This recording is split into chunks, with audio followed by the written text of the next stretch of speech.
Ce dimanche 12 mai 2024, le président de l'Union nationale des patriotes de Guinée, UNPG, était le grand invité de l'AZ Lafidi Fouti, l'Assemblée générale citoyenne. La cérémonie commence par l'hymne national de la République de Guinée.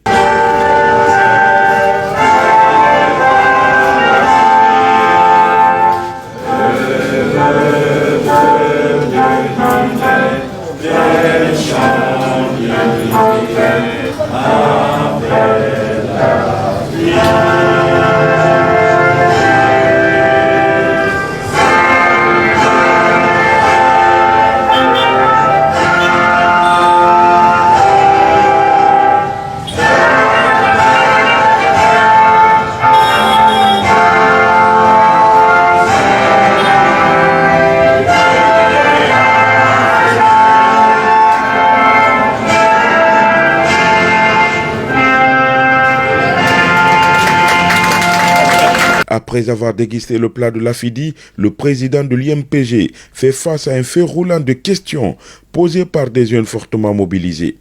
L'ancien Premier ministre est interrogé sur son parcours de grand diplomate, d'ancien haut commis de l'État, sur ses origines, mais aussi et surtout sur le projet de société de son parti, Union nationale des patriotes de Guinée. Et moi je dis que notre pays est un géant qui dort. Vous savez, quand la Chine, que vous voyez aujourd'hui comme première puissance financière du monde, la Chine vivait comme nous, d'ailleurs moins bien que nous, il y a 40 ans. Les Chinois étaient très pauvres, un grand pays. Il n'y avait rien en Chine, tous les Chinois étaient sur des bicyclettes. Un homme est arrivé, il était d'un certain âge, Deng Xiaoping. Il avait plus de 80 ans quand il est arrivé. Mais il avait des idées claires. Il a proposé aux Chinois une autre politique économique, comme celle que je vous propose aujourd'hui. Il dit, nous allons proposer aux Chinois une nouvelle politique économique. Il a ouvert l'espace économique. Les capitaux ont afflué, des délocalisations se sont multipliées. Et en moins de 20 ans, la Chine est devenue aujourd'hui la première puissance financière du monde. La Guinée est dans ce cas-là, un géant qui dort. C'est ce que moi j'appelle le rêve guinéen. Le rêve guinéen, c'est mettre fin justement à ce paradoxe-là. Et j'invite les Guinéens à se joindre à ce rêve-là, avec surtout les jeunes, pour que nous puissions réaliser ce rêve guinéen, mettre fin à ce paradoxe, donner à la Guinée une nouvelle gouvernance qui va nous permettre de sortir de cette situation de sous-développement. Ce rêve-là, je vous invite à participer à ce rêve-là avec nous, pour qu'ensemble nous puissions mettre le pays sur les rails. Parce que si on ne le fait pas maintenant, si d'autres personnes viennent distribuer de l'argent dans les quartiers, vous votez pour eux alors qu'ils n'ont pas de compétences, ils n'ont pas de probité, alors le pays continuera sa descente dans les enfers. François Losénifal dit comment il compte faire sortir la Guinée de sa situation actuelle si le peuple le porte à la magistrature suprême lors de la prochaine présidentielle. Dans la vision, nous avons dit que nous allons d'abord diversifier l'économie guinéenne. Et quand nous allons diversifier l'économie guinéenne, nous allons ouvrir le marché guinéen aux capitaux, aux investissements privés. Nous allons créer un cadre incitatif pour attirer les investissements. Je pense qu'en quelques mois déjà, avec les cycles que je vais mettre en place, à ce moment-là, on verra déjà l'espace économique va s'ouvrir. Ça, c'est la première chose, la confiance des investisseurs. D'abord, avant d'arriver aux apports extérieurs, il y a de l'argent en Guinée ici. Beaucoup d'argent, beaucoup.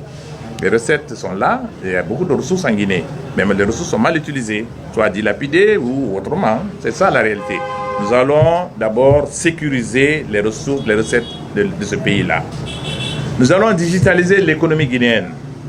Nous allons digitaliser les finances publiques de l'État guinéen. Moi, j'ai été représentant spécial récemment, pendant 6 mois. J'avais un budget de 40 millions de dollars. 40 millions. Pendant 6 ans. Mais durant les 6 ans, j'avais chaque année les 40 millions de dollars dans mon budget. Tant que premier responsable, je n'ai jamais signé un chèque. Je n'ai même pas vu la couleur d'un chéquier. Mais tout fonctionnait bien. C'était digitalisé, les budgets étaient là, on savait quelle colonne était là. Quand tu as besoin de véhicules, c'est dans notre budget, on achète des véhicules, on vous donne. Vous avez besoin de matériel, on l'achète, on vous donne. Et tout ce qui est salaire, moi je n'ai jamais signé, même mon salaire, on le payait. Et si vous êtes des ordres de mission, les ordres de mission sont payés directement dans votre compte. Et donc, nous allons mettre un système de gestion du pays de cette manière-là, que les gens n'aient pas accès au chéquier comme on le fait aujourd'hui. Les gens vont faire chéquier de 10 milliards et mettre sur leur compte, sortir l'argent, ce sera interdit. Nous allons digitaliser les finances de l'État guinéen. C'est d'abord la première mesure, pour d'abord sécuriser les recettes de l'État. À partir des recettes de l'État et l'ouverture économique que nous allons créer en Guinée, nous allons encourager l'investissement. L'arrivée des capitaux, c'est la confiance que les gens ont en vous, en un régime. Pour mettre fin au paradoxe guinéen, le président de l'IMPG mettra aussi un accent particulier sur l'agriculture. Et dès lors qu'on va ouvrir, vous allez voir, nous allons diversifier l'économie. L'agriculture, nous allons placer l'agriculture au premier rang. Nous allons pratiquer une politique de micro-barrage pour l'agriculture, des irrigations, la maîtrise de l'eau qui est essentielle.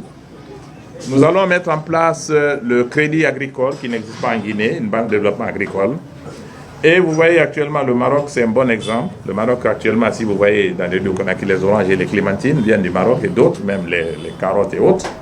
Le Maroc est un pays sahélien et quand l'Algérie a commencé à avoir des milliards de dollars avec le pétrole, le roi du Maroc, Hassan II à l'époque, a dit nous, on va avoir le trésor vert ici. Vous allez moderniser l'agriculture.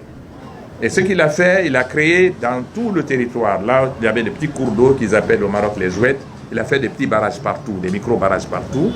Il a maîtrisé l'agriculture, l'irrigation, et le taux de rentabilité de l'agriculture s'est multiplié.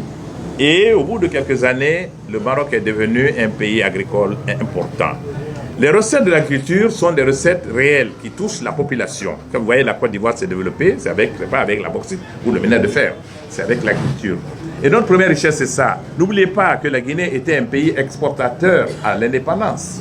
On exportait de l'ananas, on exportait des bananes, on exportait du café, on importait des palmistes. On n'en fait plus.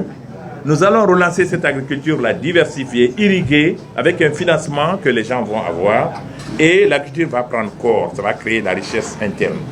Et ainsi, l'économie va se mettre en place. Plus maintenant, toutes les mesures que nous allons prendre dans les finances et autres, plus les apports extérieurs que nous allons avoir en raison de nos relations avec le monde, la Guinée va être un vaste chantier d'investissement et la richesse nationale va être créée. Voilà ce que nous voulons pour la Guinée. Question de savoir s'il était prêt à occuper des postes nominatifs sous cette transition. Sa réponse est sans équivoque. Là où je suis aujourd'hui, je ne suis pas prêt à accepter un poste.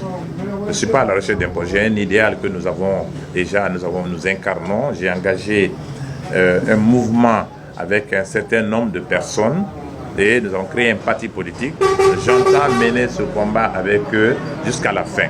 Donc je ne suis pas intéressé à un quelconque poste. Mais si on me demande mon avis sur ce qui peut apporter l'apaisement dans un pays, dans notre pays, je le ferai parce que j'ai consacré toute ma vie à cela. François Luceni Fall annonce que s'il est élu président de la République de Guinée lors des prochaines joutes électorales, il ne fera qu'un seul mandat.